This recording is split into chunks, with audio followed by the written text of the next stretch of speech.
Dear colleagues, it's such a pleasure to see how many participants from all over Ukraine we're having here.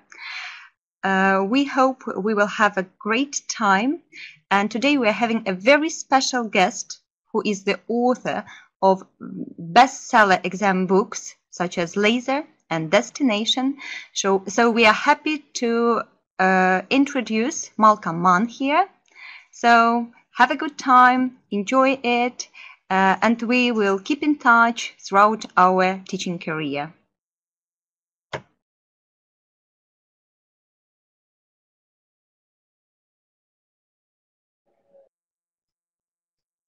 Right. Hello, hello, hello, hello. Can everyone see me and hear me okay? Just type yes into the chat box if you can. No video. Aha. Let's try that. How's that? Is that better? Yes, you can see me now. Brilliant. Good, good, good. Yeah, nice to see you too. Excellent, excellent. So it's 4 o'clock in Ukraine, I think, isn't it? And it's 4 o'clock here where I am as well, in Athens, in Greece. It's a lovely sunny day here, a little bit windy, but very sunny. What's the weather like with you? It's very British to talk about the weather, so I thought I'd start by asking you about the weather. Cloudy, is it? Nasty? Oh, chilly? Raining? Oh dear. Well, let's forget the weather. And let's start talking about teaching vocabulary to prepare for the Ukrainian State Exam. Now, I'm going to put a lot of information, quite a lot of information, up on the screen over the next hour or so in the slides. But please don't feel you have to take lots of notes. At the end of the session, there'll be a PDF that you can download with all of the slides on. So you don't have to write lots and lots of things down. Now, I'm afraid this isn't going to be particularly interactive. It's one of the disadvantages of a webinar. If we were in the same room, then we'd be doing tasks together. But it's mainly, I'm afraid, going to be me talking, at least for the first 50 minutes or so. But then hopefully at the end, we'll have some time for questions and comments and discussion. But while I'm talking, do please feel free to put comments into the chat box if you want to. And at various points, I'll have a look at them. Now, although the title of this is Teaching Vocabulary to Prepare for the Ukrainian State Exam, Helen's actually asked me to talk a bit about reading as well. So I thought what we do is actually start by going through the whole sample paper and just looking at what students have to do in each task. And then after that, we'll look at specifically at vocabulary. So let's move on to the first slide. Now, I don't know how many of you have seen this sample paper. I only saw it for the first time last week, so it's very new to me. You may well know a lot more about it than I do, but this is the first task. This is obviously a reading task. There are 5 texts and 8 options. In a way, it's very, very similar to a lot of the readings that we have in Laser, multiple matching. As in the Cambridge exams, they have tasks like this. The big difference, though, of course, is that in the Cambridge exams, it's the statements that are numbered, and you have to do all of them, and it's the texts that are lettered. Here, it's the other way round, which makes it an interesting and I think probably slightly easier task. So I think the way that students should approach this is that, first of all, they read the text for gist.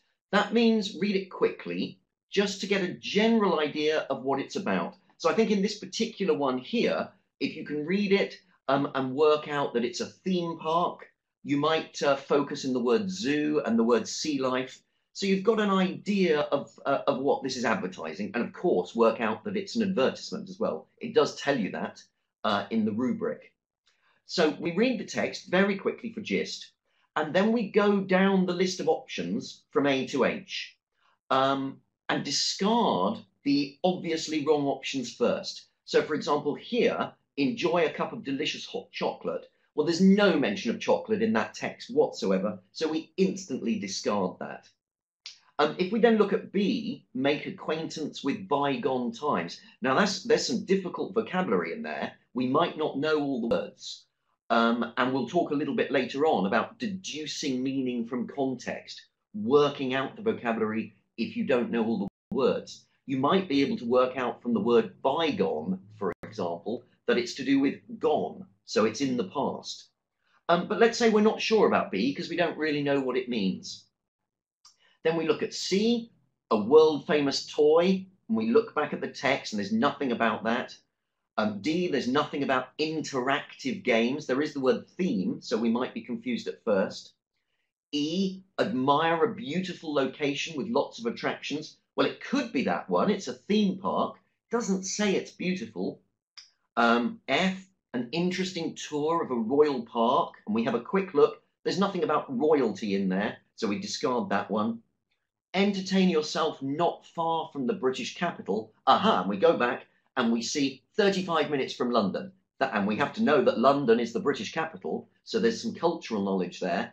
But that's clearly the answer.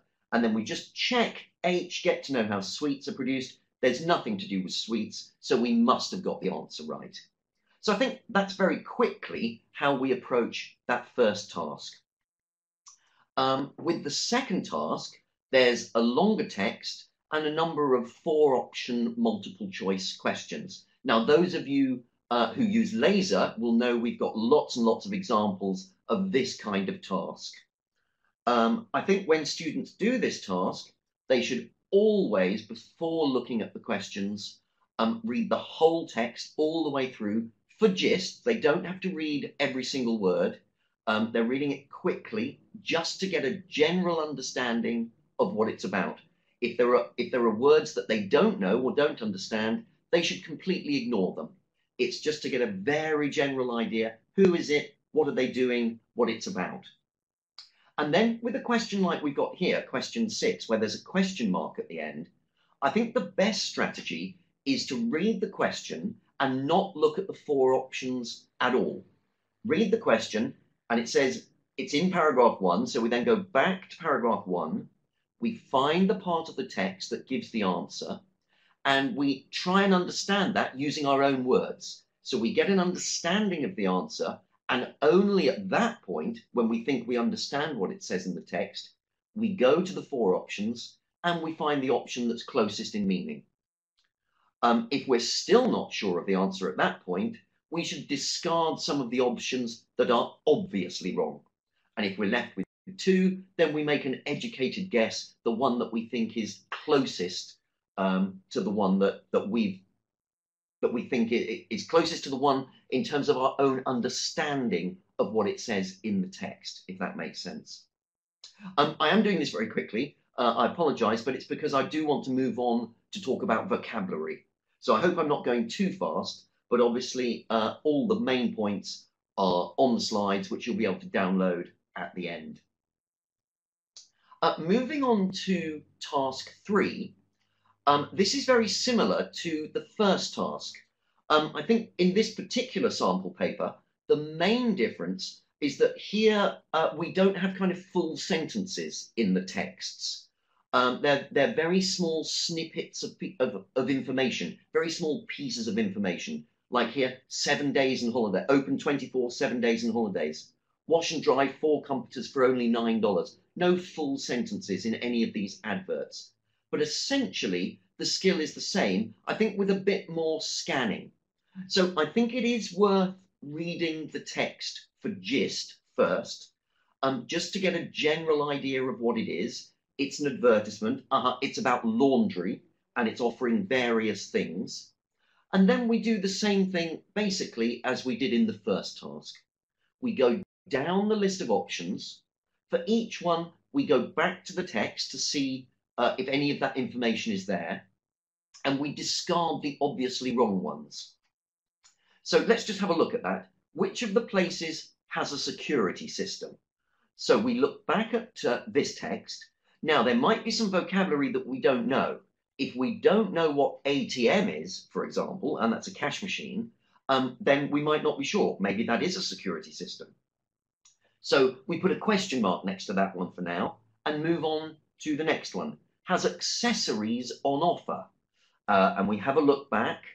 There doesn't seem to be anything specific about accessories, unless ATM is accessories. It might be. So let's put a question mark next to that one as well. Offers the chance to relax and win. Well, there doesn't seem to be much there about relaxing or winning. So let's discard that one. Has shoes. No, we have a look. There's nothing about shoes there. Offers discounts for 2 days a week. Now, of course, this does depend on knowing the vocabulary. And we're going to come on to vocabulary a little bit later. To get this one right, you need to know the word discount. And you need to understand that 25% off in the text means a discount. If you don't know those words, it's going to be more difficult. But let's assume for the moment that we do. So offers discounts 2 days a week. Let's just check. 25% off Tuesday and Wednesday. That's our answer. We've done it. And then let's just check with F, G, and H that those are definitely wrong. And they are. There's nothing about pets. There's nothing about free drinks. There's nothing about carpeting. So we've definitely got the answer right. We can move on to the next one. If we're still not sure of the answer, let's move on to the next one, and then we can come back when there are fewer options. I hope I'm not going too fast. I hope that all makes sense. If it doesn't, of course, then you can ask questions a bit later on. Let's move on to task 4. Now, here we have a longer task with a number of gaps in. And each of these gaps, my pace is 100% okay. Okay, that's excellent. And it's interesting, that's also excellent. That's very good to hear. Thank you for your feedback. So here we have a text. You can only see the beginning of the text here, where sentence endings or clauses in the middle of sentences, in this particular case, they're clauses that all start with a relative pronoun, have been removed from the text. And once again, this is very similar to a number of task types we have throughout LASER. And this is, I really quite like this task. It's very interesting because it's a combination of grammar, vocabulary, and logic. So it really is testing a number of different skills that we need for reading. As always, I think we should read the whole text for gist, ignoring the gaps, ignoring any unknown words, to get a general idea of what it's about. When we've got that general idea, it's going to be a lot easier to decide what fits in each gap. Then we go to the first gap. Here, number 17, it's a sentence ending. Anthropologists study people something. And we're going to go down the list of options from A to H. And the first thing we're going to think about, I think here, is grammar. We're going to get rid of the ones that are grammatically incorrect. Anthropologists study people who, now that's grammatically correct, so that could be right. Which is long before, that's grammatically incorrect. That must be wrong. Who is an expert? Well, the who is correct, but it's people, so it can't be is. So it's grammatically incorrect. Let's discard that one. That could be that seem to show, that's grammatically correct. Which will basically make, people which will basically make, that's not correct. It will be people who. So we'll discard that one. People that they could read and write. No, that would be people that could read and write. So that's grammatically wrong. Let's get rid of that one. People who are no longer living. That's grammatically correct. People which include everything. That's grammatically incorrect. So we've got a few there that it could be grammatically. So now we have to think about logic. Let's go back to A. People who decide to study past cultures. Well, we've said that's grammatically correct. Let's just think. Anthropologists study people who decide to study past cultures. No, logically, that's not right. Logically, anthropologists study people who are no longer living. So that's our correct answer. But we're working it out through logic. And we may have to read further on into the text to actually be absolutely sure that we've got the answer right. we make a choice if we can. If we really can't make a choice for that gap, we should go on and do the others first and then come back to it so that there are fewer options to choose from. Okay, I hope that makes sense. Once again, sorry that was a bit quick, but if you have any questions, remember them and we can talk about it a bit later on. Then we move on to task 5. And task 5 is, of course, the main vocabulary task. And we have lots of tasks like this throughout LASER and throughout the Destination series. So we have a text with 10 gaps, and all of the gaps are testing different aspects of vocabulary. So let's have a look. In this first gap, Ben Alexander always struggled to something in, and we've got match, suit, fit, and adjust. I think the most important skill for the student here is recognizing that what's needed is a phrasal verb. They have to do that before they do anything else. And then, of course, they need to know what the phrasal verb is to fit in. If they don't know what the phrasal verb is, then they shouldn't give up. They should make an educated guess. And we'll look a little bit later on at what exactly we mean by making an educated guess. If we move on to the next one, teased at school, he's something to the internet. And we've got watched, faced, addressed, turned. Now here, I think, it's very important that we understand the meaning of this phrase, this gap.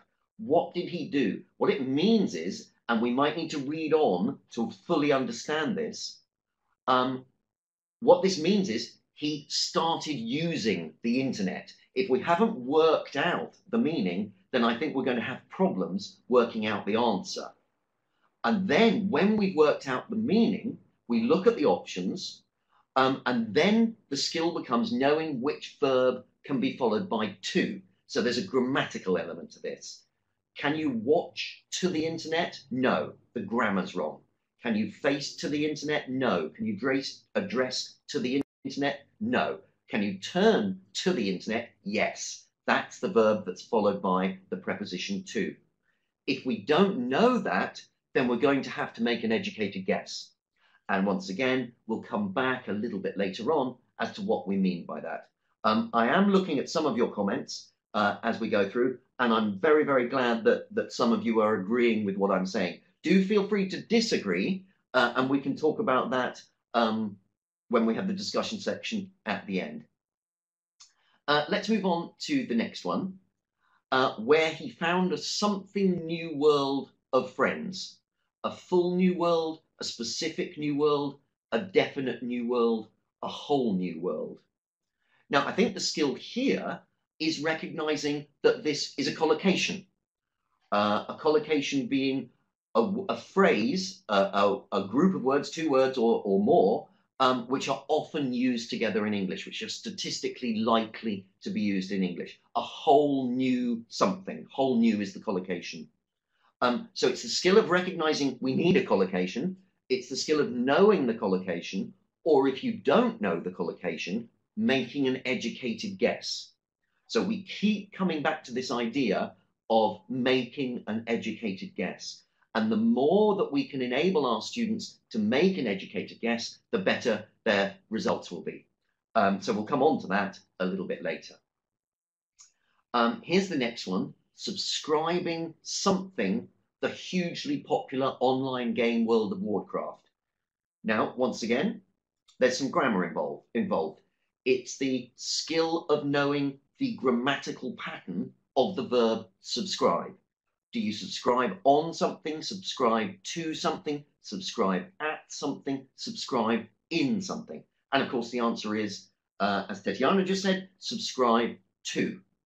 If you know that, that's wonderful. We need to teach our students so they do know it, but if they don't know it or they can't remember it, there's the skill of making an educated guess. Let's move on to the next one. Now, this is a very interesting question. He's something 12 million other people. including the actor Vin Diesel, the presenter Jonathan Ross, and his wife Jane Goldman. Involved, introduced, joined, connected. Now, there are a number of different things going on here, I think. First of all is the skill of understanding the difference in meaning between potentially similar words. Joined and connected, for example, under certain circumstances, have very, very similar meanings. So we need to be teaching our students the subtle differences in meaning between words.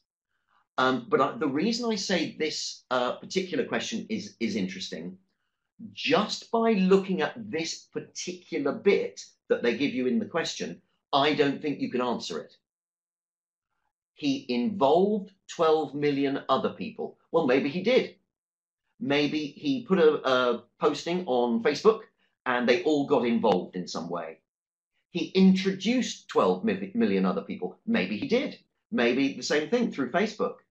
He joined 12 million other people. Maybe that's true. Maybe they were already in this group and he then joined them. He connected 12 million other people. Possibly. Maybe he started some sort of social network or something. So all of them could be correct if you just look at what we've got on the screen now. The way to actually get the correct answer is to read further on, or possibly a little bit before, in the text. So you have to use the whole text sometimes, the context, exactly, Tanya, to get the answer right. If you just base it on the words we have here, he up to Jane Goldman, you can't possibly get the answer right. So I think that's very interesting. You have to think about it as the whole text. Then let's move on to the next one, number 28. In the game, players create avatars in whose guise, now that's some difficult vocabulary there, our students may not know that word, they spend hours with other players something battles. Now the good news is, really, we can forget the word guise. You don't need to know it to get the answer right. We've got fighting battles, setting battles, running battles, arranging battles. And really, to get this right, all you need to do is know the collocation. Do you fight a battle? Do you set a battle? Do you run a battle? Do you arrange a battle? All the other words there, it doesn't matter if you don't know avatar, it doesn't matter if you don't know guise, which makes it a little bit easier. Now, one of the tricky things though, however, it's the skill of recognizing that it's a collocation. However, there is a collocation, a running battle. So that, I think this is going to penalize actually better students, because weaker students might not know that, but stronger students might know a running battle. So here then, the skill is looking at the grammar, because a running battle, the running is an adjective. But here, running, they spend hours with other players doing something. It's the ing form, it's not an adjective. So we actually need a verb, basically. You can't hear me. Somebody says they can't hear me. Can anyone else hear me? Can everyone else hear me? If you can hear me, let me know. Yes, you can. So it's those people that can't, you need to turn on your speakers.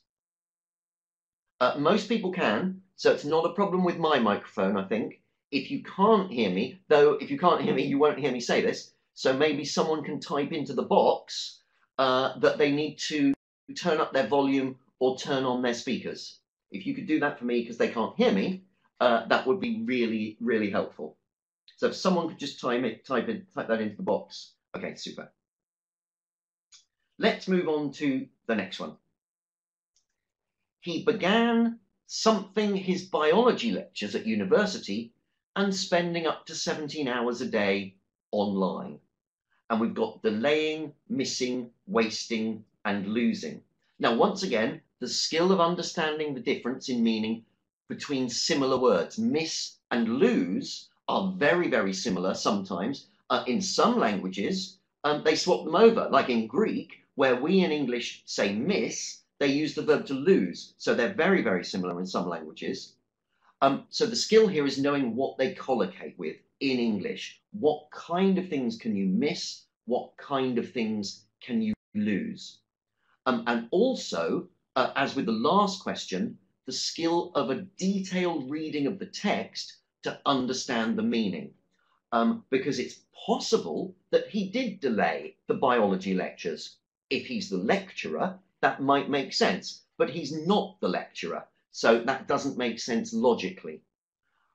It's possible that he did waste his biology lectures, but from the context, we can work out that that's not the case. It's not that he wasted them, he didn't turn up because he was spending 17 hours a day online. So the answer is missing. So there is some textual context logic required to get that one right as well. And then the next one, eventually he had depression diagnosed and was blank medication. Natalia says she's stuck. Okay, Natalia, remember why you're stuck, and we'll come back to that a bit later on. Now this one, there's a number of things going on. There's the skill of knowing the meaning of the phrasal verbs that are in the options. To be taken in and to put on. Those are two phrasal verbs. And put on has several meanings as a phrasal verb, which makes it more complicated. And also, as well as the phrasal verbs, we've got verbs plus prepositions. Keep from, that's not a phrasal verb, that's a verb plus preposition, which makes it a bit more confusing. Then also, there's the skill of knowing the grammar of that vocabulary. So, for example, to be taken in can't be followed by a noun. It's intransitive. So, was taken in medication, grammatically, that can't be wrong. So we can discount that one if we know the grammar. But then we've got the skill of determining the correct answer from text logic. Because D, he was kept from medication, grammatically, that's correct. It's only from reading the wider text and understanding that a doctor didn't stop him having medication, a doctor gave him medication, that we can say, D is wrong, C is correct. He wasn't kept from having medication, he was put on medication. And that's not the phrasal verb to put on clothes. It's the phrasal verb to put someone on medication, to start treating them with. So it's a different meaning of the phrasal verb. So a number of different skills going on there that our students have to be able, or your students, have to be able to deal with. Moving on to number 31, he was also treated something internet addiction. And here it's the skill of knowing the grammatical pattern. Do you treat someone of something, treat someone from, treat someone against, or treat someone for? You treat someone for. And there's also the skill of being able to deal with that. He was also treated for in the passive. So being able to deal with that grammatical structure without panicking. So once again, a number of different skills. And then we've got Alexander admits that he needed help. I don't think I would have been able to something out of it myself. Now this one's interesting because meaning here, because you can get out of things, you can run out of things, you can go out of things, you can fall out of things. All of them are grammatically correct. It's only from understanding the wider meaning, from the wider context, that we can work it out. So we really need to understand, before we even look at the options, what this means. And it means escape. I would have been able to escape from it myself. So which one is escape? If we know it, get out of it. If we don't know, then making an educated guess is what we have to do to make sure we get it right. And then task 6, that's the main vocabulary task. Task 6 is mainly grammar. So this first option here, number 33, for example, is a straight grammar question based on the text, 4-option multiple choice. We have lots of examples of task types like that in laser and destination. This next one's interesting because in this particular one, it is grammar, but there's an element of vocabulary in terms of recognizing the difference between unable and disable. both in terms of meaning and in terms of word formation, knowing which one is an adjective, which one is a verb. So there's an element of vocabulary in that one, but on the whole, this task is mainly grammar. And there's two texts, and the next text, number 39, for example, that's a straight grammar question as well. So I don't want to focus any more on that now because we're thinking about vocabulary. And then the final task is this writing task. Here it's an informal letter.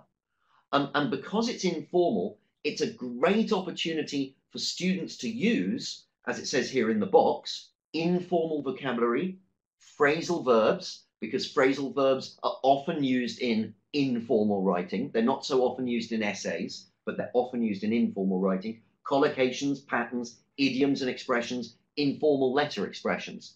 So this is heavily reliant on vocabulary.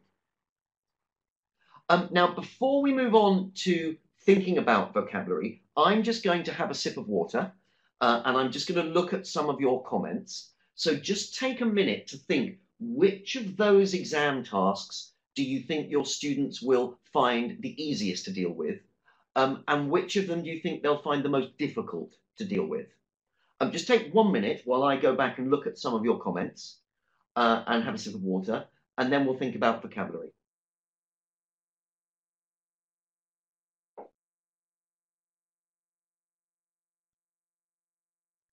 Yes, there is a list of phrasal verbs in destination and all levels of laser. In Kiev is absolutely correct.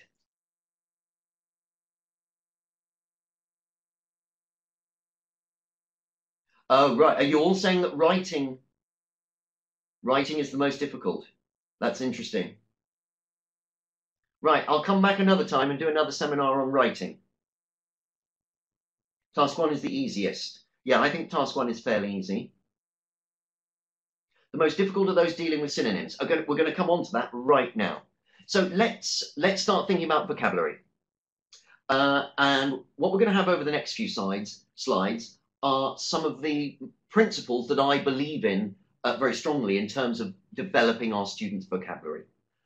So first of all, vocabulary development doesn't just come from just what you do in vocabulary lessons. Of course, vocabulary lessons are important, but we should also be developing our students' vocabulary when doing reading, when doing listening, when doing writing, when doing speaking. All of those are great opportunities to develop new vocabulary and consolidate existing vocabulary, to strengthen it in our students' minds. And as I imagine you will all agree, vocabulary development requires context. On its own, for example, what does the word get mean? It doesn't mean anything, basically. The meaning is given to it from the context. So it might mean buy, it might mean acquire, it might mean obtain, find, receive, become, reach, might even mean escape, as we just had in get out of. So it's the context, that gives vocabulary meaning. We have to give our students context when we're teaching them vocabulary. And of course, an essential skill in terms of vocabulary development, as we talked about a little bit earlier, is dealing with new unknown vocabulary in a reading text, for example, or in a listening.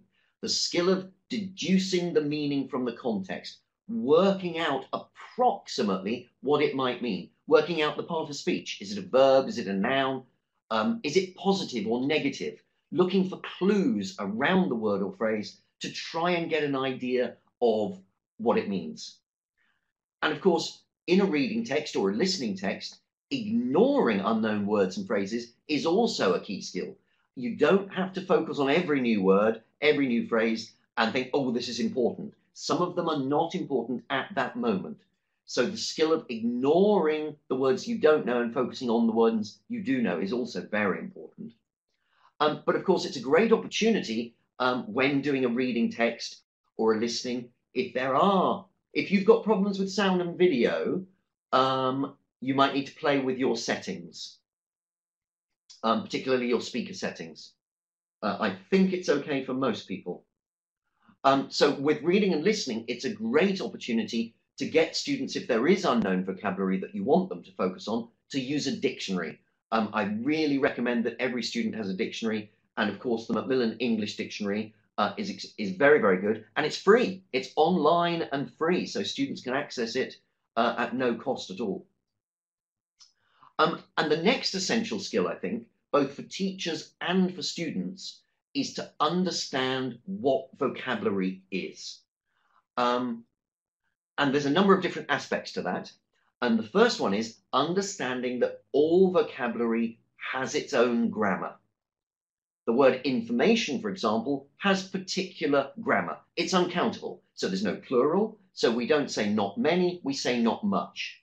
The word fact is different, it has different grammar. It's countable, so we can say facts, it has a plural, and when we say not many facts, we can't say not much. So all vocabulary has its own grammar. Look is a regular verb, throw is different, it's an irregular verb. That's the grammar of the vocabulary. Manage and succeed have very similar meanings, but they have different grammar. Manage to do something, succeed in doing, succeed in plus noun. That's the grammar of that vocabulary. So we have to teach that as well as the meanings. The phrasal verb put on, it has its own grammar, because with a noun, you've got a choice where to put the preposition, the particle, it's not a preposition, put a coat on or put on a coat. But when it's a pronoun, you don't have a choice. You can put it on, but you can't say put on it. That's the grammar of that phrasal verb. And then understanding that there are different types of vocabulary. A lot of vocabulary, of course, is one word vocabulary. Might be verbs, nouns, adjectives, adverbs, prepositions. And a lot of words are easily confused, like invent and discover. So we should focus on the similarities and differences in meanings between those words. Sometimes, as we had earlier, join and connect, for example, very, very similar meanings in certain contexts. But in other contexts, for example, in these collocations, you can join a club, but you can't connect a club. That's a main difference in meaning between join and connect, how it collocates. So collocations are words that go together with other words in English to make phrases. And there's all sorts of different types, noun plus noun, verb plus noun, etc. So in English, we say world famous, we don't say earth famous. And as Inna says, there are exercises on this in every laser unit. Absolutely. It's extremely important that we develop this kind of vocabulary with our students. You make a mistake, you don't do a mistake. We say city centre, we don't say city middle. So our students have to learn these collocations. They also have to learn idioms and fixed phrases. They also have to learn prepositional phrases. They also have to learn grammatical patterns. They also have to learn word formation. For example, we had in that grammar question, disable and unable. We have to be teaching them the different forms and what they're used for and their meanings and how they're used. The question, where can we find such tasks? The answer is, if you don't use laser, and if you don't use destination, we have tasks focusing on all of this in laser and destination. We have to focus on phrasal verbs. A key skill is working out what is a phrasal verb and what isn't a phrasal verb. Put the book on the shelf, that's not. That's the verb to put. Put someone on medication, which we had a few minutes ago, that is a phrasal verb, meaning to start treating. Vocabulary is also understanding literal versus metaphorical. I've got a headache, that's a real headache. It's a literal headache. The problem was a real headache. That's not a real headache. That's a metaphorical headache. So there's the literal and the metaphorical use of language. A bright light, that's real. That's literal. A bright child, the word bright there is metaphorical. It's using the language of light to talk about intelligence. So our students need to learn that as well. It's also formality. The word little and small, for example, very similar in meaning. Interestingly, little usually collocates with things that are informal. Statistically, this is. And small usually collocates with formal phrases. So we say a little baby, a little boy, a little child, all very informal things. But in a formal essay, we would write a small amount of. So that's very useful for our students in terms of formality. These examples, in formal and informal letters, I look forward to, very formal. I am looking forward to, a little bit more informal. I'm looking forward to, even more informal. And then I can't wait till, very informal. So our students need to be learning the formality of vocabulary and phrases as well. Put up with, very good to use in an informal letter, not so good to use in an essay. Much better in an essay to use the word tolerate. So we need to be teaching the formality of vocabulary as well. From a teacher's perspective and from a student's perspective, I think it makes sense in vocabulary lessons to focus on each different type of vocabulary systematically. Now that's a big word to just mean in an organized way.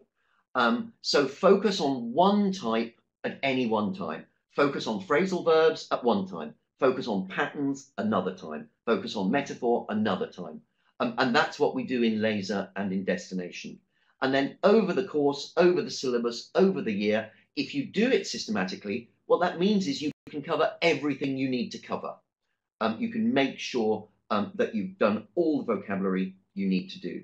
And also, students should be recording their vocabulary systematically in their vocabulary notebook. I really think every student should have a vocabulary notebook. They have one section for patterns, one for phrasal verbs, one for collocations, etc. And they record them. For a collocation, for example, make a mistake, you would record that in two places. You'd record it under make and you'd record it under mistake. And they should also record in their vocabulary notebook the grammatical properties. We said all vocabulary has grammar, so they should record the part of speech, whether it's countable or uncountable, whether it's a regular or irregular verb, what type of phrasal verb it is, what the grammatical pattern is, so is it managed to do, succeed in doing, for example. And the formality, so they should record put up with and then remind themselves in their notebook that it's informal. Or in conclusion, that you can use it in an essay, or what's more, you can use in a semi-formal article and review. Natalia says we're short of time. We've got 15 minutes, I think. Also, vocabulary needs to be constantly and actively used, revised, and consolidated. It's not that we do one word, that means they've learnt it. As I'm sure you all know, you have to keep using vocabulary, keep seeing vocabulary for it to get firmly planted in your brain. So it needs to be constantly and actively revised and consolidated. Phrasal verbs are particularly difficult to learn. I could do a whole 1 hour on phrasal verbs, and in fact I have done in other webinars. Just to make a few points about phrasal verbs, occasionally it makes sense to group them by main verb. So phrasal verbs with turn are usually all connected to the idea of change.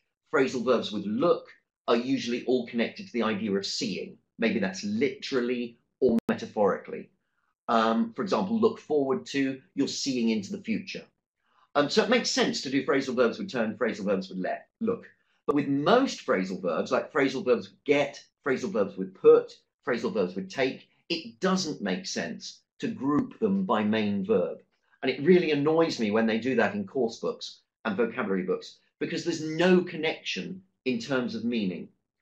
Far, far better to present phrasal verbs within the topic. So if you're doing travel and transport, planes land and they take off.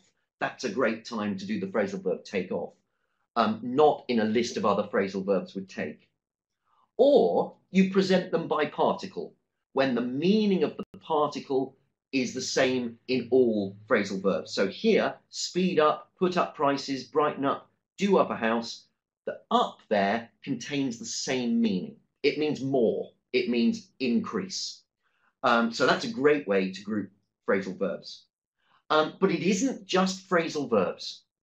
The more that students can understand, as it says here, the fundamental logic behind why we say what we do in English, the better able they'll be to make an educated guess. This comes back to the idea of making an educated guess in the exam if they're not sure of the answer.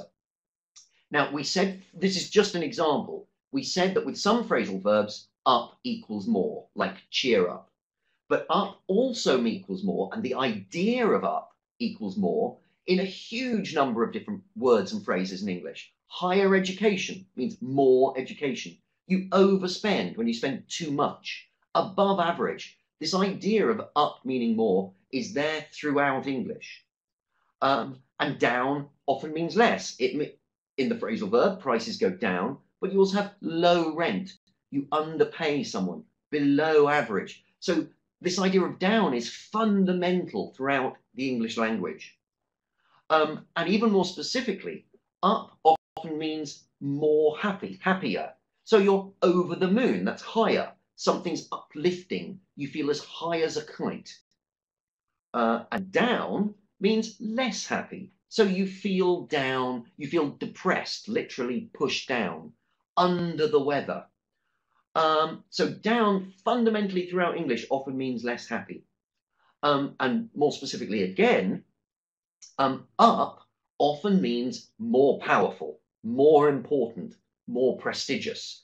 So you look up to someone in authority. If you're very successful, you're at the height of your powers. If you're doing well, you're going up in the world. If you're successful, you live the high life. In English, in Britain, we have the royal family. So if you address the king or queen, you say, Your Royal Highness, which shows that their position is important and prestigious. And it really is helpful to explain these things to our students, because then it all begins to make sense. And down means less powerful. Those people saying you need a copy, you'll get a copy right at the end. There's a PDF that you can download. So down means less powerful, less important, less prestigious. You look down on someone if you disrespect them. If someone has power over you, you're under their thumb. If you're homeless, you're down and out. If you become poor, you fall into poverty. And even something like fall in love in English, it's the same principle. The idea behind fall in love is that you're losing control. You're losing control of your emotions, of your situation. That's why you're going from a position of height to falling. It's all to do with having less power. So it all starts to make sense for our students if they can understand some of these principles. There's millions of them. This is just one example. So just to finish off, there is a reason in English why we say top secret. That word top is connected to up. It's very, very secret. It's more and more secret, so it's at the top.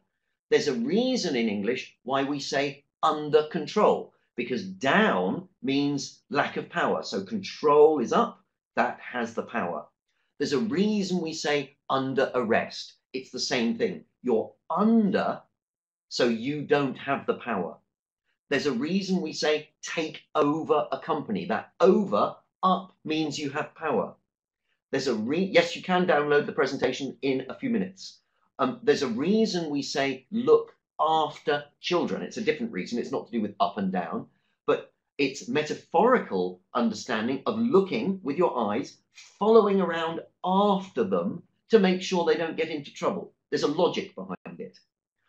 There's a reason why we say snowed under with work. The work is on top. It has the power. You're under. You don't have the power. There's a reason we say in light of. It's the metaphorical meaning of light. In light of means when thinking about, when seeing. So it's like a light is shining on it. It's in the light. It's in the beam, and then we can see it. So once our students can begin to understand this metaphorical logic behind what we say in English, it makes it much, much easier for them to make an educated guess when they're doing tasks like the vocabulary task and the reading tasks in the Ukrainian State Exam. Now, I've talked for much, much too long. That's all I have to say. So now it's your turn for any comments and questions you might have. You can download this presentation. All of the the slides. It's available on PDF right at the end. I think Oksana will explain to you how to do that. I'm very, very glad that you found it informative and useful. That's very, very good to hear. If anyone does have any questions or comments, please ask them now. A cool presenter. Thank you very much indeed.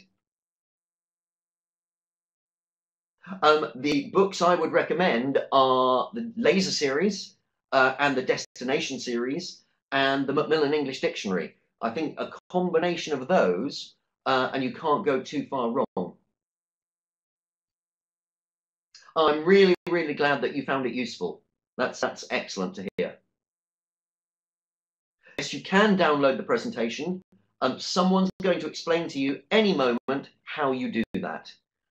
There is a PDF of every single one of the slides, so you can download it in just a few minutes. There you go. There's a link that you can click on to get the... Oh, that's for the presentation. Is that for the PDF? I'm not sure.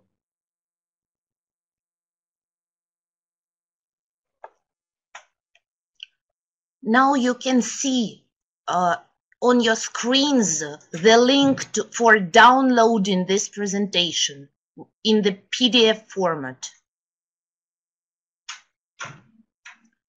Just click on this link and it will be downloaded to your computer. I've lost the chat box, so I can't see if anyone has any final questions. Oksana, are there any final questions?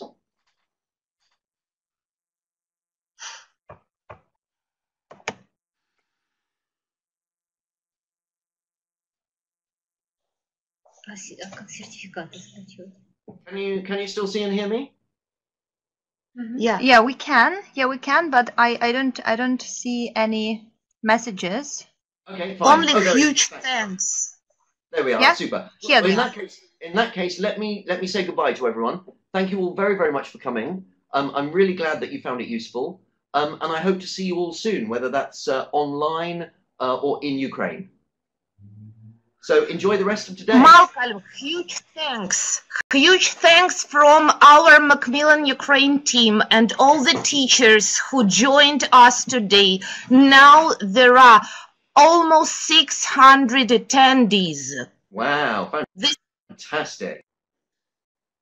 Yeah, everything you did was absolutely great. So huge thanks from all of us. My pleasure. Anytime. Thank you. Thank you very much. Hope to see you soon. Thank you. Bye for now. Bye. Bye-bye. Bye-bye.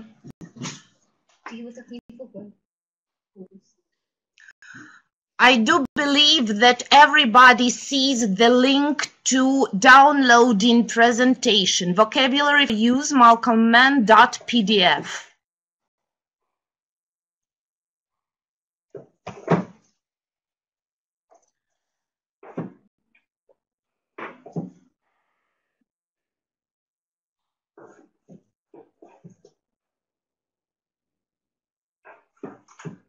Сподіваюсь, усі зараз у себе на екранах бачать посилання, яке називається Vocabulary for Use malcolmmann.pdf. Натискаючи на це посилання, ви завантажуєте цю презентацію вебінару на свій робочий комп'ютер.